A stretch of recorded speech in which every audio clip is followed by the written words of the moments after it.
ఓ గరుత్మంత, శ్రీరామభక్తి అందమైన చింతామణి వంటిది. ఇది నెలకొనిన వాని హృదయములో దివారాత్రములు తనంత తానుగా మిక్కిలి ప్రకాశిస్తూ ఉంటుంది. దీనికి దీపము, నెయ్యి, వత్తి ఏదీ అక్కరలేదు. ఈ మణి సహజంగానే ప్రకాశిస్తుంది. ఇక మోహమనెడు దారిద్ర్యము దాని చెంతకే రాదు. లోభమనెడు గాలి ఆ మణిమయ ద్వీప జ్వాలను ఆర్పివేయజాలదు. దాని ప్రకాశంతో అవిద్యతో కూడిన దట్టమైన చీకట్లు నశించిపోవును.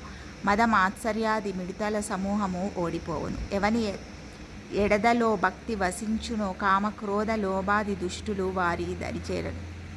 అతనికి విషము అమృతముగను, శత్రువు మిత్రునిగను మారిపోవును. ఆ మణి లేకుండా ఎలాంటి సౌఖ్యమును పొందడు. గొప్ప గొప్ప మానసిక రోగముల బారి పడిన జీవులందరూ బాధలను అనుభవించున్నట్లుగా ఈ మణి కలిగిన వారిని అవి అంటవు. శ్రీరామభక్తి అనడు మణి హృదయమునందు కలిగిన వానికి లేశమాత్రమైన దుఃఖము కలలోనైనా కలగబోదు.